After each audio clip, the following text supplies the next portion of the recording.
Hola, soy Sofía. El día de mi cumpleaños número 18, mientras mis primos recibían autos de lujo, mi abuela me regaló un viejo reloj de bolsillo roto con una frase que se me clavó en el alma.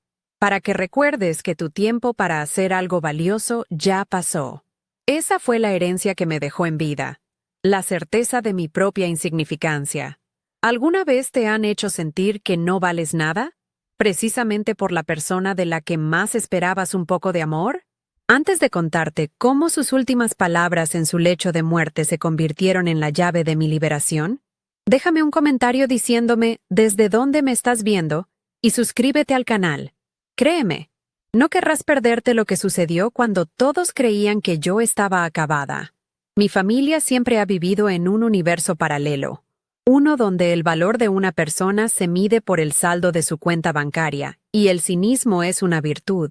Crecí en Coral Gables, rodeada de un lujo que se sentía tan frío y vacío como los pasillos de la mansión de mi abuela, Elena. Ella era la matriarca, una mujer de fortuna incalculable y una crueldad quirúrgica. Para ella, mis primos, Mateo e Isabela, eran el futuro, pragmáticos, ambiciosos y completamente desinteresados en cualquier cosa que no pudiera comprarse. Mi pasión por la literatura, por las historias, era, en sus propias palabras, una patética pérdida de tiempo. Me sentía como una pieza defectuosa en una maquinaria perfectamente engrasada para generar dinero y desprecio. Recuerdo el día que me dio el reloj, como si fuera ayer. La familia estaba reunida en el enorme salón de la mansión, con sus techos altos y sus retratos que parecían juzgarte. Mis primos ya estaban afuera, presumiendo las llaves de sus convertibles. Entonces, Elena se acercó a mí. Sacó de una caja de terciopelo raído el reloj de bolsillo. El cristal estaba estrellado y las manecillas congeladas en el tiempo. «Esto perteneció a tu abuelo», dijo con una voz que no admitía réplica. «Un hombre lleno de sueños inútiles, como tú, que te sirva de recordatorio». Mis tíos, Ricardo y Gabriela, observaron la escena en un silencio cómplice, sin atreverse a contradecirla. Sentí el peso de la humillación pública, un metal frío que se hundía en mi pecho. 6 años después de aquel cumpleaños, esa misma mansión se convirtió en el escenario de su acto final. Elena estaba muriendo.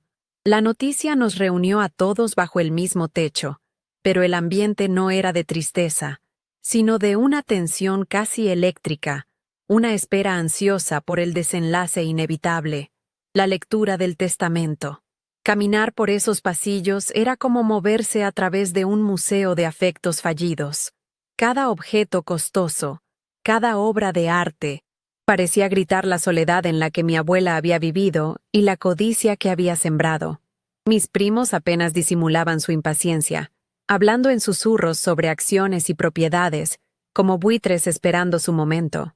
A pesar de todo el dolor que me había causado, una parte ingenua de mí, la niña que nunca dejó de buscar su aprobación, sintió la necesidad de despedirse, no por ella, sino por mí. Necesitaba cerrar ese ciclo de rechazo con un último intento, por absurdo que pareciera. Tomé el manuscrito de la novela en la que había estado trabajando, las páginas llenas de las palabras que ella siempre despreció, y decidí subir a su habitación. Tal vez, en el umbral de la muerte, podría encontrar una grieta en su armadura. Tal vez, solo tal vez, mis cuentos de hadas podrían ofrecerle un instante de paz, o a mí, un instante de validación. Era una esperanza frágil, casi infantil, pero era lo único que me quedaba. El cuarto de mi abuela era una suite inmensa, con vistas al jardín perfectamente cuidado, pero ahora olía a antiséptico y a enfermedad. El lujo de los muebles de caoba y las sábanas de seda chocaba grotescamente con el equipo médico que parpadeaba a su lado. Mateo e Isabela estaban en un rincón, absortos en sus teléfonos, mientras mis tíos cuchicheaban cerca de la ventana. La atmósfera era pesada, cargada de una indiferencia casi palpable. Me sentí como una extraña interrumpiendo un ritual de negocios. Me acerqué a la cama, sintiendo todas las miradas clavadas en mi espalda, juzgando mi ingenuidad, mi patético intento de conectar con alguien que ya se había desconectado del mundo.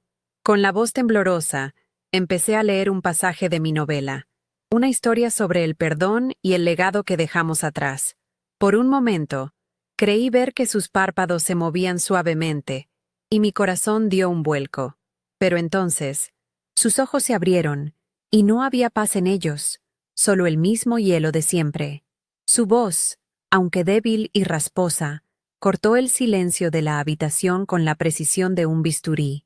Tus cuentos de hadas no le importan a nadie, siseó, y cada palabra fue un golpe. Siempre fuiste una decepción. Y con esa última sentencia, cerró los ojos, dejándome a la deriva en un silencio sepulcral. El mundo se detuvo. El sonido del monitor cardíaco parecía burlarse de mi corazón roto. Levanté la vista y vi el rostro de mi familia. No había compasión, ni siquiera lástima, solo la fría satisfacción de haber presenciado, una vez más, mi humillación.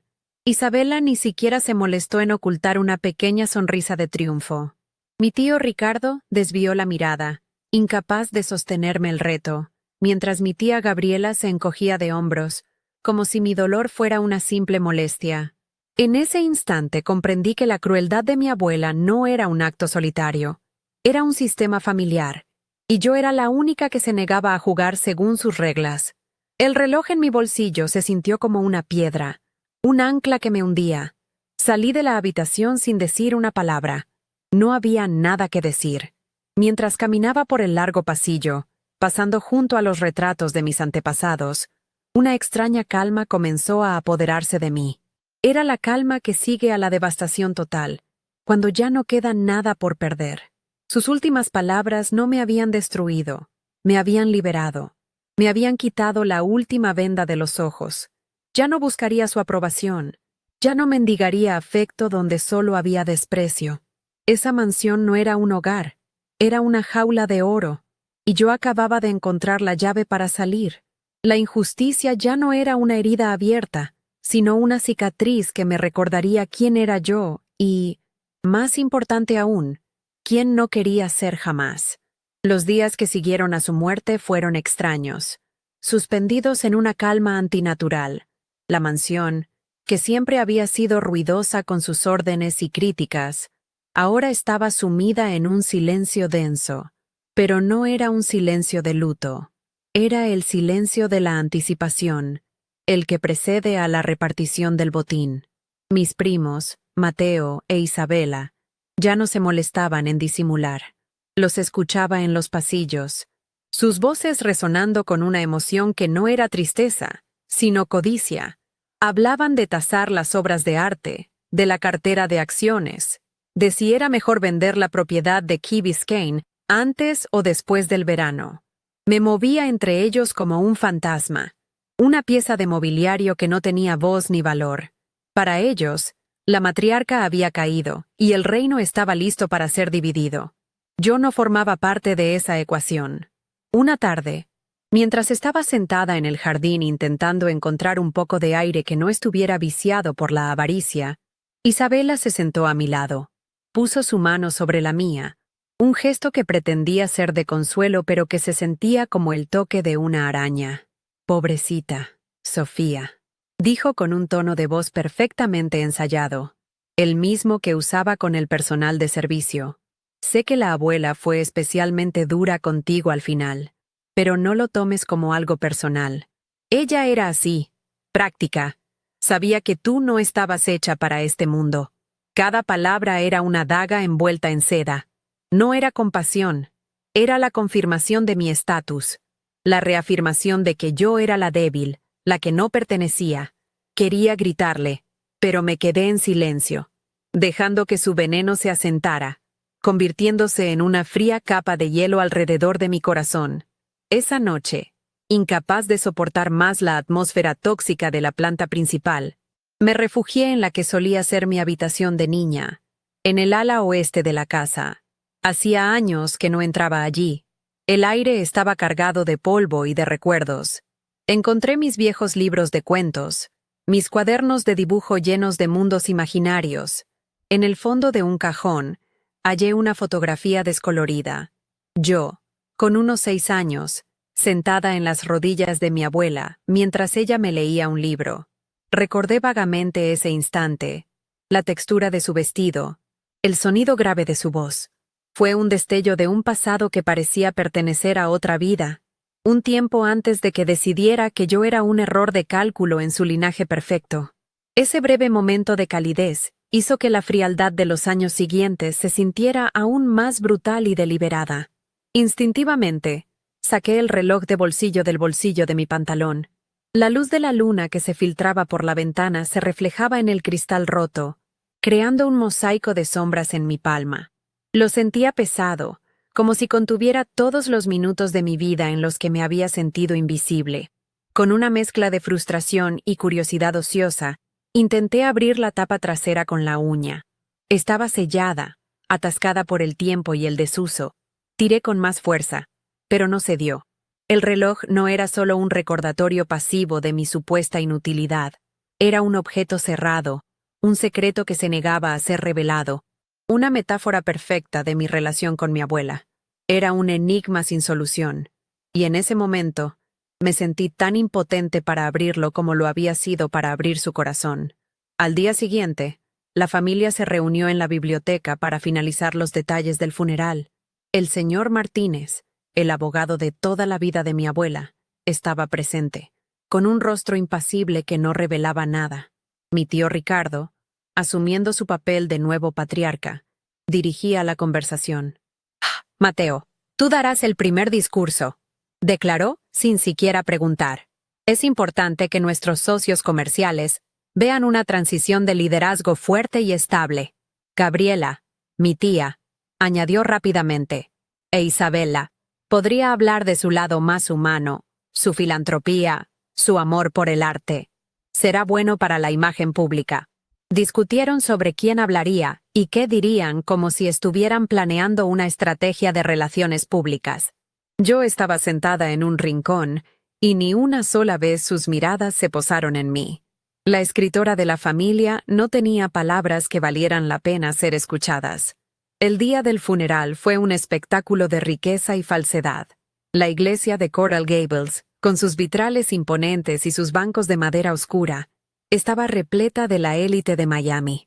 Hombres con trajes caros y mujeres con joyas discretas pero de un valor astronómico llenaban el espacio, susurrando condolencias que sonaban a transacciones de negocios. Mi familia estaba en la primera fila, interpretando su papel a la perfección. Mateo e Isabela, vestidos de un negro impecable de diseñador, parecían más modelos en una sesión de fotos que nietos de luto. Observé toda la escena desde una distancia emocional, sintiendo una náusea profunda por la hipocresía que impregnaba el aire. Era un funeral para la fortuna de Elena, no para la mujer que había sido, porque esa mujer, la real, nadie se había molestado en conocerla. Mientras el sacerdote pronunciaba una homilía genérica sobre la generosidad y el espíritu comunitario de Elena, una versión de ella que yo jamás había presenciado, sentí cómo la tristeza que me había acompañado durante años comenzaba a transformarse. Ya no era dolor, sino una especie de claridad helada. Me di cuenta de que todos en esa iglesia estaban de luto por una ilusión, una construcción social diseñada para proteger un imperio. La verdadera Elena, la mujer que usaba las palabras como armas y el afecto como una herramienta de control, estaba siendo enterrada bajo una montaña de mentiras convenientes. Y en ese momento, una rabia tranquila y lúcida empezó a crecer en mi interior. No era una rabia destructiva, sino una fuerza que me anclaba, una determinación por no dejar que su historia terminara con esa farsa. Mateo subió al podio. Su discurso fue exactamente lo que mi tío esperaba. Un informe de accionistas disfrazado de elegía. Habló de la visión de mi abuela para los negocios, de su habilidad para convertir todo lo que tocaba en oro, de su legado de poder y riqueza. Mencionó con orgullo los autos que les había regalado como una prueba de su inversión en el futuro de la familia. Cada palabra era un tributo al dinero, no a una vida. Mi tío Ricardo y mi tía Gabriela asentían con solemne aprobación. La congregación escuchaba con respeto, aceptando esta narrativa sin cuestionarla. La injusticia no era solo cómo me había tratado a mí, era cómo estaba borrando su propia y compleja humanidad para reemplazarla con un balance financiero. Luego le tocó el turno a Isabela. Su discurso fue breve, elegante y completamente vacío. Habló de las fiestas que organizaba mi abuela, de su impecable gusto, de su estatus como un pilar de la alta sociedad. Pintó un retrato de una mujer que vivía para las apariencias, y tal vez, en eso, no se equivocaba. Mientras la escuchaba, mi mano se cerró con fuerza alrededor del reloj de bolsillo en mi abrigo. Su frío metal era un contrapunto a las palabras huecas que flotaban en el aire. Sus historias eran vapor, pero mi humillación, simbolizada por ese objeto, era sólida y real. Y fue ahí, en medio de esa celebración de la superficialidad, que una idea comenzó a tomar forma en mi mente. Una idea audaz, aterradora y, por primera vez, completamente mía. Cuando Isabela terminó y regresó a su asiento, el sacerdote carraspeó y preguntó si alguien más deseaba compartir algún recuerdo. Un silencio pesado y definitivo cayó sobre la iglesia. Era el final del guión. Todos se preparaban para el siguiente acto, la lectura del testamento. Pero entonces, sentí una fuerza que me empujaba a ponerme de pie. No fue una decisión racional, sino un impulso visceral, la culminación de años de silencio forzado. Vi la sorpresa en el rostro de mi tío, seguida de una mueca de irritación. Isabela me miró con un desdén tan profundo que era casi cómico. En sus ojos, yo era una vergüenza, una nota discordante en su perfecta sinfonía. Esa mirada fue todo lo que necesité. La injusticia había dejado de ser una carga para convertirse en combustible. Caminé hacia el podio con pasos lentos y firmes, sintiendo el peso de cientos de miradas sobre mí. El silencio en la iglesia ahora estaba cargado de una tensión diferente, de curiosidad y desconcierto. Pude ver a mis primos intercambiando susurros, a mi tía negando sutilmente con la cabeza. Esperaban que me derrumbara, que hiciera una escena patética, que confirmara su visión de mí como la sobrina frágil y emocionalmente inestable. Me paré frente al micrófono. Respiré hondo y miré a la congregación. No iba a hablar de sus negocios ni de sus fiestas. Iba a hablar de algo que ellos habían olvidado hacía mucho tiempo, la verdad. O, al menos, mi versión de ella. Una verdad que cambiaría todo. Mi corazón latía con la fuerza de un martillo contra un yunque, cada golpe resonando en el silencio opresivo de la iglesia. De pie frente a todos, con el frío del mármol del podio bajo mis dedos, sentí las miradas de mi familia como alfileres. La de mi tío Ricardo era una advertencia afilada, la de mi tía Gabriela un suspiro de exasperación, y la de mis primos, un puro y descarado desprecio. Esperaban un colapso, una escena melodramática que les diera la razón, que confirmara para siempre mi papel como la pieza rota de la familia. Por un instante, una ola de pánico me invadió. ¿Qué estaba haciendo? Estaba a punto de ponerme en ridículo frente a las personas más poderosas de la ciudad, pero entonces recordé el peso del reloj en mi bolsillo y la frialdad de las últimas palabras de mi abuela, y supe que el ridículo era un precio pequeño a pagar por mi propia alma. Respiré hondo, llenando mis pulmones con el aire cargado de incienso y de hipocresía. Muchos de ustedes conocieron a mi abuela, Elena, como una mujer de negocios formidable, una líder en la comunidad, una matriarca de hierro. Comencé, mi voz sorprendentemente firme, sin el temblor que sentía por dentro. Ord y lo era, pero yo tuve el privilegio de conocer un lado de ella que mantenía cuidadosamente guardado, un lado que pocos vieron. Pude ver a Mateo rodar los ojos y a Isabela susurrarle algo al oído. Estaban seguros de que esto era el preludio de un lamento sentimental. Dejé que lo creyeran. Su arrogancia era mi escudo. Mi plan no era para ellos, era para mí. Era un acto de creación en medio de tanta destrucción. Mientras el mundo veía su pragmatismo, continué, mi mirada barriendo la congregación y deteniéndose brevemente en los rostros confundidos de mis tíos. Ella me enseñó el valor de lo intangible. Cuando yo era una niña, y mis primos aprendían sobre el mercado de valores, Mi abuela me sentaba en su biblioteca, no para hablar de números, sino de historias. La mentira se sentía extraña en mi lengua, pero a la vez, liberadora. Estaba reescribiendo mi propio pasado, no para engañar a otros, sino para sanar la herida que ella me había infligido. Estaba construyendo un recuerdo que debería haber existido, un refugio en mi propia memoria, donde pudiera encontrar un poco de paz. Era mi novela final, contada en voz alta. Recuerdo el día que me regaló mi primera máquina de escribir. Dije, y la imagen apareció en mi mente, tan vívida como si fuera real. Era un objeto viejo y pesado, pero para mí era un tesoro.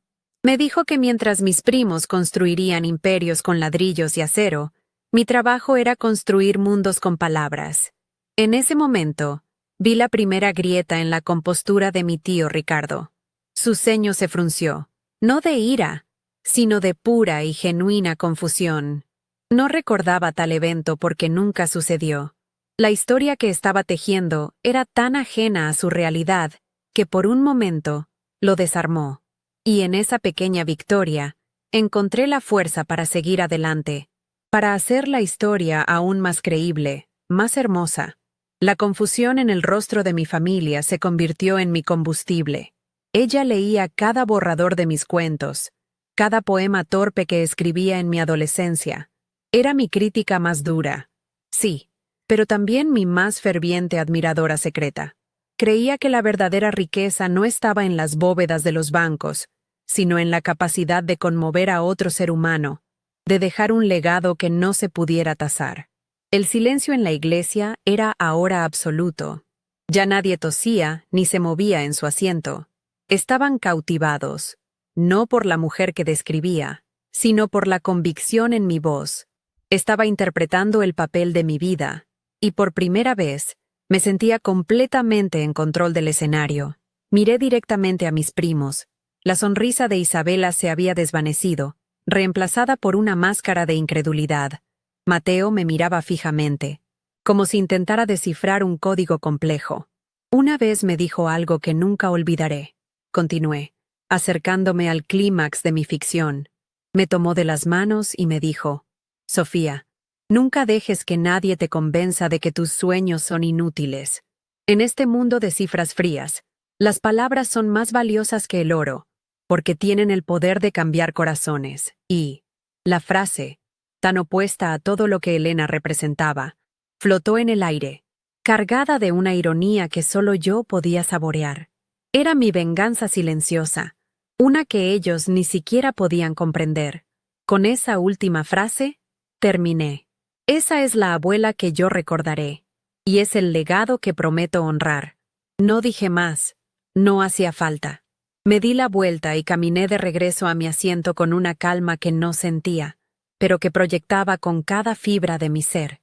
El pasillo se sentía como el más largo que había recorrido en mi vida. No miré a mi familia. No quería ver su ira o su desconcierto. Quería preservar la sensación de poder que me embargaba, la sensación de haber tomado el veneno que me dieron y haberlo convertido, no en medicina, sino en arte. Un arte efímero, una actuación, pero mía al fin y al cabo. Me senté, y el sacerdote, visiblemente conmovido y un poco desconcertado, continuó con la ceremonia. Sentí un leve movimiento a mi lado. Era mi tía Gabriela, quien se inclinó para susurrarme al oído, su aliento cargado de un perfume caro y de furia contenida. ¿Qué demonios crees que estás haciendo? Siseó, su voz apenas un hilo de sonido venenoso. Estás avergonzando a esta familia con tus fantasías. No le respondí. Simplemente me quedé mirando al frente, al altar, sintiendo una extraña satisfacción. Su ira era la prueba de que mis palabras habían dado en el blanco. No las había conmovido, pero las había desestabilizado, y en ese universo de control absoluto, eso era una revolución. Mientras el coro comenzaba a cantar el himno final, mis ojos recorrieron la iglesia una última vez. Fue entonces cuando lo vi. El señor Martínez, el abogado de mi abuela, sentado solo en una de las bancas traseras, me estaba observando. A diferencia de mi familia, su rostro no mostraba conmoción ni enojo. Su expresión era indescifrable. una calma profesional que había perfeccionado durante décadas. Pero justo cuando nuestros ojos se encontraron, hizo algo inesperado. Me dio un levísimo, casi imperceptible asentimiento con la cabeza. No fue un gesto de condolencia ni de cortesía. Fue algo más. Un gesto de reconocimiento. O quizás, de aprobación. Ese pequeño gesto me desconcertó más que toda la furia de mi familia. ¿Qué significaba? ¿Había visto a través de mi mentira y la estaba aprobando? ¿O creía en la historia que había contado? De repente, el mundo se inclinó sobre un nuevo eje. La certeza de mi soledad en esta batalla comenzó a resquebrajarse. Mientras la gente comenzaba a levantarse para salir de la iglesia, sentí el peso del reloj de bolsillo en mi abrigo de una manera diferente. Ya no se sentía como el símbolo de un final, de un tiempo que había pasado. Por primera vez, se sintió como una pregunta, como una pieza de un rompecabezas mucho más grande de lo que jamás había imaginado. La prueba de mi abuela, la que yo creía haber terminado con su muerte, quizás apenas estaba comenzando. El viaje de regreso a la mansión fue un ejercicio de silencio tenso. Nadie habló. Mi tío Ricardo conducía con una rigidez en los hombros que delataba su furia contenida, mientras mi tía Gabriela miraba por la ventana, sus labios apretados en una fina línea de desaprobación. Mateo e Isabela, en el asiento trasero, intercambiaban mensajes en sus teléfonos, probablemente comentando mi patética actuación. Yo iba sentada junto a mi tío, sintiendo el peso del reloj en mi abrigo como si fuera un ancla. El asentimiento del señor Martínez se repetía en mi mente, una imagen enigmática que no encajaba con el resto del rompecabezas. ¿Era una alucinación? ¿Un producto de mi estrés? ¿O era una señal? Un mensaje silencioso en medio del ruido de su desprecio. La mansión nos recibió con su habitual frialdad, sus grandes puertas cerrándose detrás de nosotros con un eco que sonó a sentencia definitiva. La confrontación no se hizo esperar. Apenas entramos en el gran salón, mi tío se giró hacia mí, su rostro una máscara de indignación controlada. No sé qué pretendías conseguir con ese circo, Sofía, pero ha sido una falta de respeto monumental, dijo, su voz baja pero cortante como un cristal roto. Inventar historias, mentir frente a toda esa gente. ¿Acaso no tienes ni una pizca de decencia? Isabela añadió con su característico veneno. Fue vergonzoso. La gente no hablaba de otra cosa. Nos dejaste en ridículo con tus cuentos de hadas. No me defendí. No tenía sentido. Me limité a mirarlos. Y por primera vez, su ira no me hirió. Vi a través de ella. No estaban enfadados por la memoria de mi abuela. Estaban furiosos porque había roto el guión, porque había introducido una variable que no podían controlar. Mi silencio los descolocó más que cualquier argumento. Fue entonces cuando sonó el teléfono fijo de la biblioteca, un sonido antiguo y estridente que interrumpió la tensión. Nuestra ama de llaves, una mujer que había trabajado para la familia durante décadas y que me miraba con una mezcla de lástima y afecto, entró en el salón. «Señor Ricardo, es el señor Martínez», anunció. Mi tío tomó la llamada en el altavoz. La voz del abogado era tan profesional e impersonal como siempre. «Buenos días. Les llamo para informarles que la lectura del testamento de la señora Elena se llevará a cabo mañana a las 10 de la mañana en mi despacho. Es imperativo que todos los beneficiarios directos estén presentes». Hizo una pausa y luego añadió, con un énfasis deliberado. «Eso la incluye a usted, señorita Sofía». Pude sentir la ola de irritación que recorrió a mi familia. Mi presencia era una molestia, una formalidad innecesaria antes de que pudieran reclamar lo que consideraban suyo por derecho. Esa noche, encerrada en mi antigua habitación, la calma que sentí en la iglesia regresó, pero esta vez era diferente. Ya no era la calma de la resignación, sino la de la anticipación. El mundo había cambiado de color. El gesto del señor Martínez, su insistencia en mi presencia, eran piezas que no encajaban en la narrativa que mi familia había escrito para mí. Me senté junto a la ventana, observando cómo la luna iluminaba los jardines perfectamente cuidados de la mansión. Me di cuenta de que ya no me sentía como una prisionera en esa casa. Me sentía como una espectadora esperando el último acto de una obra de teatro muy larga y muy extraña. El miedo que me había paralizado durante tantos años se había disipado, reemplazado por una curiosidad fría y afilada. Sea lo que sea que pasara mañana, lo enfrentaría de pie. Saqué el reloj de bolsillo una vez más. Su peso en mi mano se sentía familiar, casi reconfortante. Recordé mi intento frustrado de abrir la tapa trasera la noche anterior. Algo me impulsó a intentarlo de nuevo. Lo giré y lo examiné bajo la luz de la lámpara, con una atención que nunca antes le había prestado.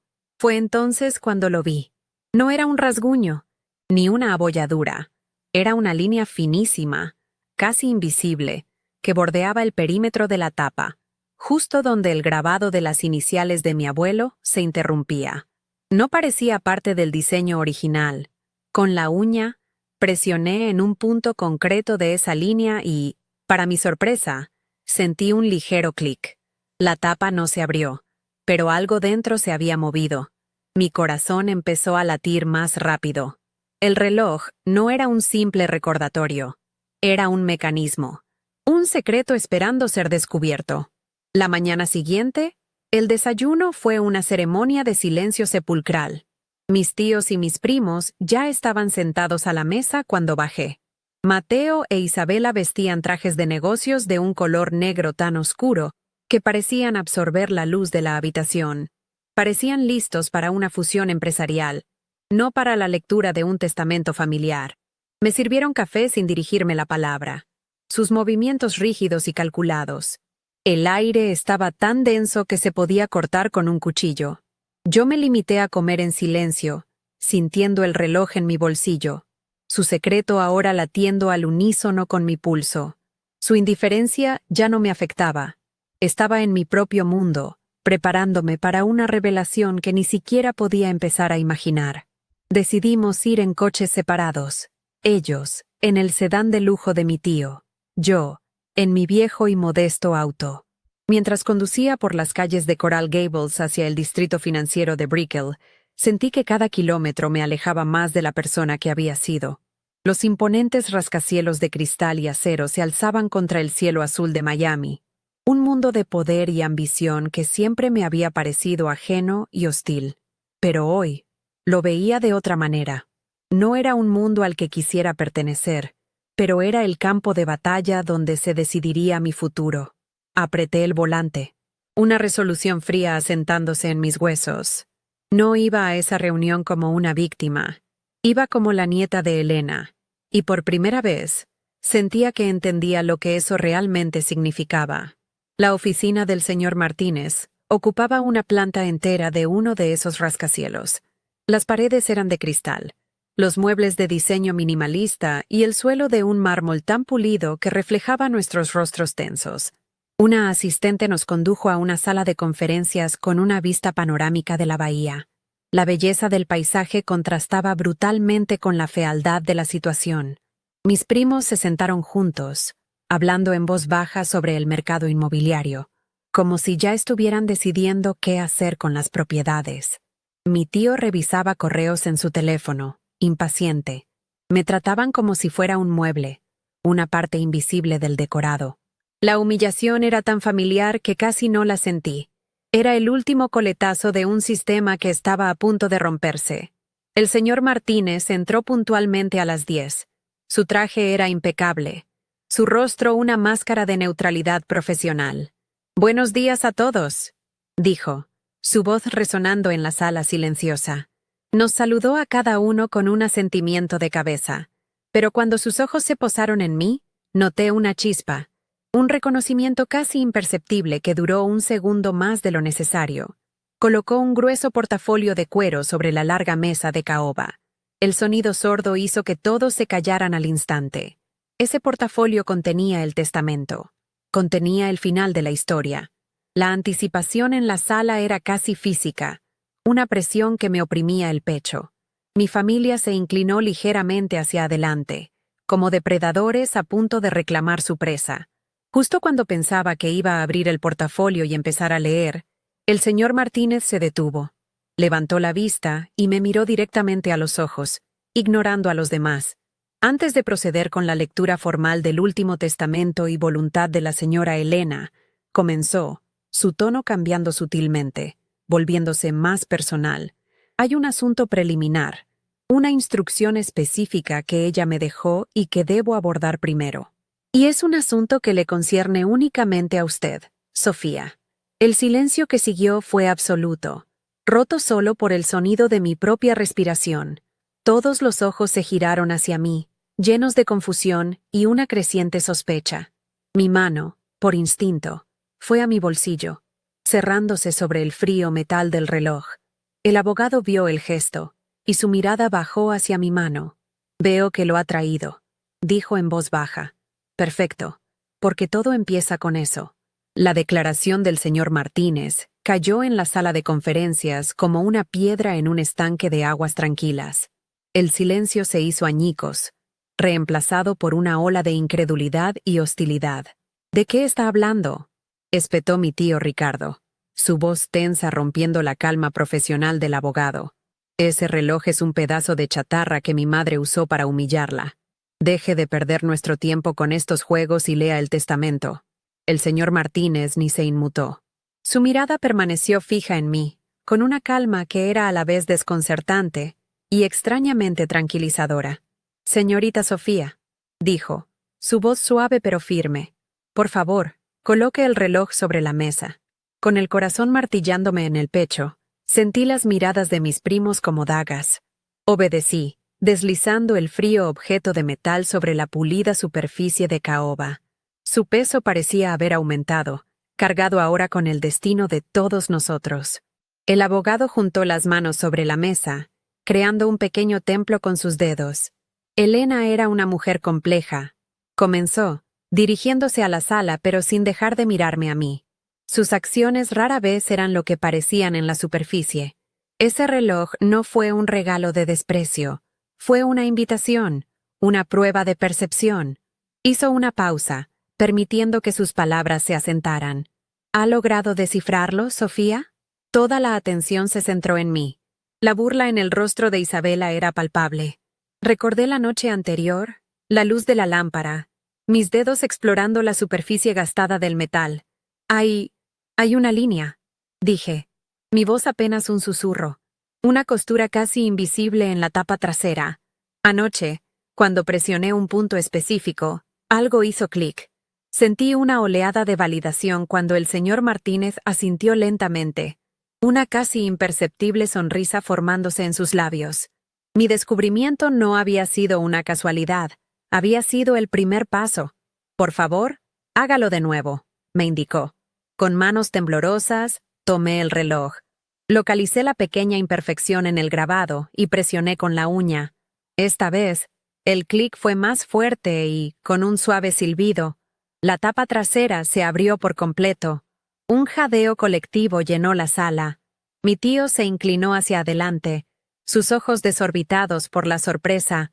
Dentro, en un hueco forrado de terciopelo rojo descolorido, no había engranajes ni resortes. Había una pequeña llave de latón, ennegrecida por el tiempo, con una cabeza ornamentada en forma de S. El símbolo de mi inutilidad se había transformado en un instrumento de propósito. «¿Una llave?», se burló Mateo, recuperando la compostura. «¿Qué es esto? Una búsqueda del tesoro para niños». Qué patético. Su desdén era un mecanismo de defensa, una forma de negar la realidad que se estaba desmoronando frente a él. Pero sus palabras ya no tenían poder sobre mí. El señor Martínez ignoró por completo el comentario de mi primo. Se agachó y sacó de su maletín una pequeña caja de madera oscura, casi negra, con incrustaciones de nácar que formaban un intrincado patrón floral. La colocó en el centro de la mesa. Tenía una cerradura antigua que parecía hecha a la medida de la llave que acababa de descubrir. «Esta caja ha estado en la bóveda de mi bufete durante los últimos 6 meses», explicó el abogado, su voz manteniendo un tono uniforme y profesional. Las instrucciones de su abuela fueron explícitas. Solo podía ser presentada hoy, después del funeral, y solo podía ser abierta con la llave contenida en el reloj de bolsillo. Y únicamente por usted, Sofía. La atmósfera en la sala se había vuelto irrespirable. La codicia en los rostros de mi familia ahora estaba mezclada con una emoción nueva y desconocida para ellos. El miedo. Tomé la llave. Estaba fría al tacto. Mis dedos, torpes por la adrenalina, la guiaron hacia la cerradura. Encajó a la perfección. Giré la llave y un mecanismo interno hizo un chasquido satisfactorio. Con el aliento contenido, levanté la tapa. El interior estaba forrado de seda azul oscuro. Contenía 2 objetos. El primero era un sobre grueso de papel de lino, sellado con cera roja, con mi nombre, Sofía, escrito en la elegante y afilada caligrafía de mi abuela.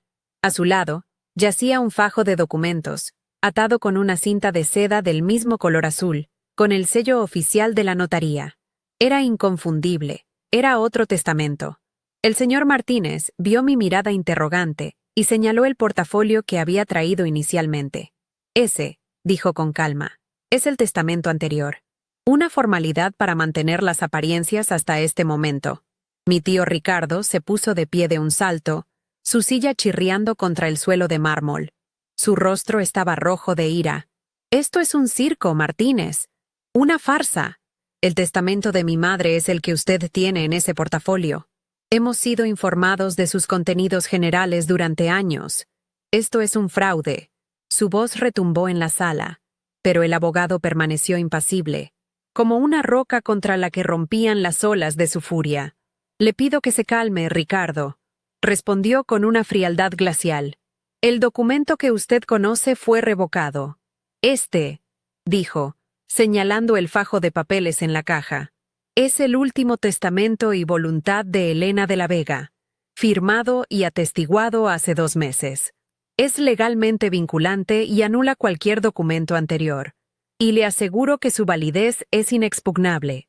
Luego, el señor Martínez volvió a centrar su atención en mí, y por primera vez, vi un atisbo de calidez en su mirada profesional. Antes de leerlo, Elena me pidió que le dijera algo. Sofía, el discurso que dio en el funeral. Mi corazón se detuvo.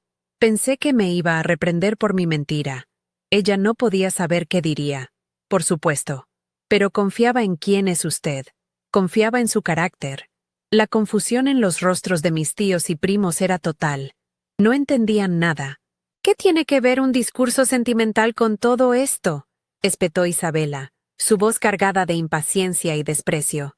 El abogado la ignoró, manteniendo sus ojos fijos en mí. Fue su última prueba, dijo suavemente.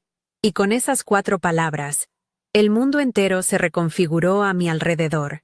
La injusticia de toda mi vida, cada palabra hiriente, cada gesto de desdén, de repente adquirió un significado nuevo y aterrador. Su abuela, continuó el señor Martínez, ahora hablando a toda la sala, pasó su vida construyendo un imperio, pero el proceso la endureció, la llenó de cinismo. Vio cómo la riqueza corrompía a la gente, cómo la codicia se convertía en el único motor, y le aterrorizaba que su legado solo perpetuara ese ciclo. Su mirada recorrió los rostros de mi tío, mi tía y mis primos, uno por uno, como un juez dictando sentencia. Así que diseñó una prueba, un experimento cruel y prolongado. Quería descubrir si alguien en su linaje podía soportar el rechazo, la humillación y la injusticia, y aún así, conservar la capacidad de ofrecer gracia. Quería encontrar a la única persona que no jugara su juego de poder y desprecio. El silencio en la sala era tan profundo que podía oír el zumbido de las luces fluorescentes. Se giró hacia mí una vez más. Ella le dio a sus primos todo lo material para ver si eso los satisfacía. ¿Y a usted, Sofía? No le dio nada. Para ver de qué estaba hecha. Su discurso en la iglesia, ese acto de crear una memoria hermosa para una mujer que solo le dio dolor, fue la respuesta que ella esperó durante años. Usted no respondió a la amargura con más amargura. Respondió con arte, con dignidad. Usted pasó la prueba. La comprensión me golpeó con la fuerza de una ola, dejándome sin aliento. Todas las piezas encajaron en un mosaico doloroso pero coherente. La crueldad no había sido aleatoria. Había sido un cincel, diseñado para ver si yo me rompía o si revelaba la forma que llevaba dentro. Mi abuela no me había estado destruyendo, me había estado forjando. La tensión finalmente se rompió. Isabela soltó una carcajada, un sonido agudo y desquiciado que no tenía nada de alegría.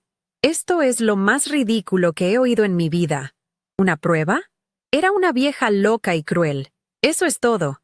Esto no se sostendrá en ningún tribunal. Mateo se unió a ella, su rostro contorsionado por la rabia. Tiene razón. Esto es un complot entre usted y ella. Vamos a impugnar esto, Martínez. No se saldrá con la suya. Ricardo, pálido como un fantasma, señaló al abogado con un dedo tembloroso. Ha traicionado la confianza de nuestra familia. Esto es una estafa. La sala se llenó de sus acusaciones, un coro de codicia herida que se negaba a aceptar la nueva realidad. Eran como niños a los que les habían quitado su juguete más preciado. En medio del caos, el señor Martínez, con una calma imperturbable, tomó el documento de la caja y desató la cinta de seda azul. «Impugnen todo lo que quieran», dijo, su voz cortando el ruido como un cuchillo. «Este testamento está respaldado por una evaluación psiquiátrica completa que certifica la total lucidez de su madre al momento de la firma. Y, por si fuera poco, también hay una declaración en video, grabada ese mismo día, donde ella explica sus razones con sus propias palabras. Será un placer presentarla ante un juez». El silencio que siguió fue instantáneo y absoluto. La palabra video había aniquilado su última esperanza. El abogado alisó el documento sobre la mesa. «Ahora, si me permiten, procederé a leer el último testamento y voluntad de Elena de la Vega».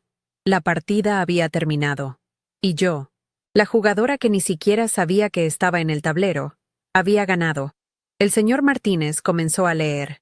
Su voz era un dron monótono que recitaba cláusulas y legados, pero cada palabra legal era un martillo que demolía el mundo de mi familia. La colección de arte, las acciones, las propiedades en el extranjero, todo era enumerado con una precisión meticulosa. Luego vino la cláusula final. A Ricardo, Gabriela, Mateo e Isabela se les legaba una suma simbólica, apenas suficiente para cubrir los honorarios de cualquier abogado que intentara impugnar el testamento, con la estipulación explícita de que cualquier intento de litigio anularía incluso ese pequeño legado. Los rostros de mis primos pasaron del rojo de la furia al blanco pálido del shock. Mi tío se desplomó en su silla, un hombre repentinamente viejo y derrotado.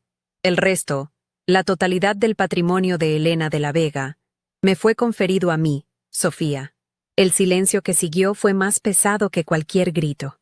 Una vez terminada la lectura formal, el señor Martínez deslizó el sobre sellado sobre la mesa hacia mí. «Esto es para usted, personalmente», dijo.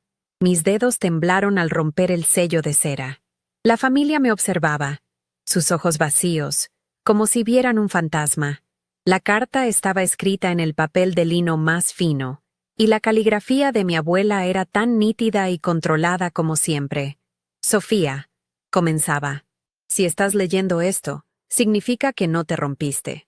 Significa que mi apuesta más grande y cruel dio resultado». Mi respiración se atascó en mi garganta. No era una carta de disculpa, era una explicación, tan fría y pragmática como la mujer que la escribió. Era su balance final, y yo era la única partida en la columna de ganancias. En la carta, Elena describía su propia vida, una que yo apenas conocía. Hablaba de traiciones de socios, de la codicia de su propio esposo. Mi abuelo, el hombre de los sueños inútiles, que en realidad eran planes para robarle. Escribió sobre cómo el dinero había envenenado cada relación que tuvo, convirtiendo a sus propios hijos en parásitos impacientes. «Te vi a ti», escribió, «con tus libros y tus historias, y vi la única cosa que no se podía comprar, un alma intacta. Mi crueldad fue un escudo. Quería ver si el mundo, en su forma más dura, podía apagar tu luz. Quería prepararte, no destruirte. Fue un experimento terrible. Y el riesgo de que me odiaras para siempre fue el precio que estuve dispuesta a pagar para saber que mi legado no caería en manos de buitres». La carta terminaba con una confesión que me heló los huesos. La frase que usaste en tu discurso, que las palabras son más valiosas que el oro, me la dijo mi padre. Fue el único principio en el que fracasé por completo. Al inventar esa historia, demostraste ser más la heredera de su espíritu que yo misma. No te pido perdón, porque no lo merezco. Te pido que uses esta fortuna para construir algo que el dinero por sí solo no puede crear. Construye belleza. Es la única venganza que importa. Doblé la carta lentamente, levanté la vista. Mi tío Ricardo, mi tía Gabriela, Mateo e Isabela me miraban con una mezcla de odio y una patética, casi infantil, confusión. No entendían el juego porque nunca habían sido capaces de ver más allá del tablero. Sin decir una palabra más, se levantaron. Uno por uno, salieron de la sala de conferencias. No hubo un adiós, ni una amenaza final, solo una retirada silenciosa y definitiva. Vi sus espaldas mientras se alejaban por el largo pasillo de mármol, empequeñecidos por las ventanas que daban a la ciudad. En ese momento, supe que no los volvería a ver. Nuestro vínculo familiar no se había roto. Se había revelado como lo que siempre fue, una transacción que acababa de expirar. No sentí triunfo, ni siquiera alivio, solo un vasto y profundo vacío donde antes había dolor.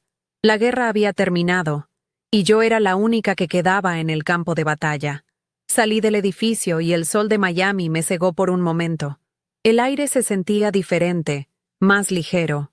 Por primera vez en mi vida, no sentía el peso invisible de la desaprobación de mi familia sobre mis hombros. Caminé sin rumbo por las calles de Brickell, observando a la gente pasar, cada uno inmerso en su propia historia. La fortuna que acababa de heredar se sentía abstracta, irreal. Lo único real era esta nueva sensación de libertad, una libertad tan abrumadora que casi daba miedo. No volví a la mansión. Conduje hasta mi pequeño apartamento, el único lugar que siempre había sentido como mío, y me senté en silencio durante horas, dejando que la enormidad de todo se asentara. Unas semanas después, volví a la mansión de Coral Gables por última vez. Caminé por sus pasillos silenciosos, tocando los muebles fríos y mirando los retratos que ya no parecían juzgarme. La casa ya no era un símbolo de opresión. Era solo un edificio lleno de objetos caros. Su poder sobre mí se había desvanecido. Llamé a un agente inmobiliario ese mismo día y puse la mansión y todo su contenido a la venta. Me quedé solo con dos cosas: la vieja fotografía de mi abuela leyéndome un cuento cuando era niña y el reloj de bolsillo. El resto era parte de una historia que ya no me pertenecía. Con los fondos de la venta y una parte significativa de la herencia, hice exactamente lo que Elena me había pedido.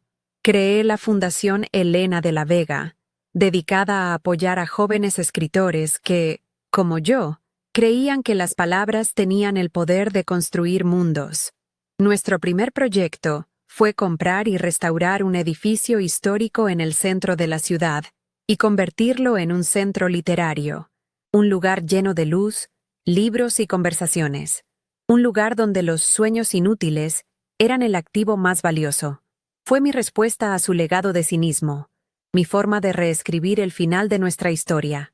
Hoy, mi primera novela está publicada. Vivo en un lugar tranquilo, lejos del ruido de la riqueza y la ambición. Nunca más volví a tener noticias de mis tíos o mis primos. Se desvanecieron de mi vida como si nunca hubieran existido. A veces, por la noche, saco el reloj de bolsillo. Ya no veo en él la humillación ni el dolor. Veo una prueba brutal, una llave inesperada y el complejo legado de una mujer que me enseñó, a través de la crueldad, el verdadero valor de la gracia. Mi tiempo no había pasado. En realidad, ese día apenas comenzaba. Al final, mi historia no es sobre una herencia o una familia adinerada. Es sobre el valor que nos negamos a perder cuando el mundo insiste en que no tenemos ninguno. Mi abuela me sometió a la prueba más cruel, una diseñada para romperme, para convertirme en una cínica como ella. Pero lo que no entendió es que la verdadera fortaleza no reside en resistir el dolor, sino en decidir qué hacer con él. Aprendí que la respuesta más poderosa a la crueldad no es devolver el golpe, sino negarse a jugar el juego. Es elegir la gracia, no como un acto de perdón hacia el otro, sino como un acto de lealtad hacia uno mismo. Es la única victoria que realmente importa, la que se gana en el silencio de tu propio corazón, mucho antes de que el mundo se dé cuenta. La vida nos pone a prueba constantemente, a menudo a través de las personas que más deberían amarnos. Nos lanzan palabras como piedras, nos miden con varas imposibles y nos juzgan por no encajar en los moldes que ellos diseñaron. La lección que me dejó mi abuela, en su retorcida y dolorosa manera, es que no tenemos que aceptar las reglas de esas pruebas. El verdadero examen no es si te quiebras o no bajo la presión de su desprecio, sino si eres capaz de mantener tu propia luz encendida en la oscuridad que intentan crear a tu alrededor. No se trata de demostrarles que están equivocados. Se trata de demostrarte a ti mismo que tu valor nunca estuvo en sus manos para empezar. Aquel reloj de bolsillo roto fue el símbolo perfecto de su lección. Me lo entregó diciéndome que mi tiempo para ser valiosa ya había pasado, pero en realidad me estaba entregando la llave para empezar a contar mi propio tiempo. Muchas veces, aquello que nos dan como una sentencia, como una marca de nuestra insuficiencia, es en realidad un rompecabezas. Es una invitación a mirar más de cerca, a buscar la grieta, la costura oculta que nos revela una verdad más profunda. Nadie tiene el poder de detener tu tiempo. Solo tú decides cuándo empiezan a moverse tus manecillas y en qué dirección. El valor no es algo que te otorgan, es algo que reclamas. Y no creo haber perdonado a mi abuela. El perdón es una palabra demasiado simple para una herida tan compleja. Lo que encontré fue algo mucho más útil, la comprensión. Entendí su miedo, su amargura, el veneno que la consumió y que intentó pasarme. Y al entenderla, pude liberarme de ella. Pude tomar su legado de dinero y poder, que para ella fue una fuente de soledad y desconfianza, y convertirlo en algo completamente diferente. Decidí romper el ciclo, porque el verdadero legado que dejamos no está en lo que acumulamos, sino en lo que construimos para los demás a partir de nuestras propias ruinas. Mi arma en esta batalla silenciosa siempre fue la que ellos despreciaron: las historias. Creían que las palabras eran inútiles, pero fue una historia, una que yo misma inventé en un acto de desafío y dignidad, la que cambió el curso de mi vida. Esto me enseñó que todos tenemos el poder de ser los narradores de nuestra propia existencia. No podemos borrar los capítulos dolorosos, pero sí podemos decidir cómo termina la historia. Podemos elegir ser la víctima, o podemos elegir ser el autor que encuentra un propósito en el caos, que transforma el dolor en arte, la injusticia en una lección de fortaleza. Quizás tú también has sentido el peso de las expectativas de otros, la frialdad del rechazo, o la injusticia de ser invisible para quienes deberían verte más claramente. Mi historia no es un cuento de hadas con un final mágico. Es un recordatorio de que la fortuna más grande que puedes heredar es la certeza de tu propio carácter. La prueba final de mi abuela no era para mí, era para toda la familia, y fui la única que la pasó porque me negué a competir. Elegí ser yo misma, incluso cuando ser yo misma era lo más difícil del mundo. Y esa es una victoria que nadie te puede arrebatar. Si mi historia te ha tocado de alguna manera, si alguna vez has tenido que luchar por tu propia luz en medio de la oscuridad, entonces ya eres parte de esta comunidad. Antes de irte, suscríbete al canal y déjame un comentario contándome cómo has encontrado tu propia fuerza en momentos difíciles. Juntos, podemos recordarle al mundo que las pruebas más duras no nos definen, nos revelan, y esa revelación es el verdadero tesoro.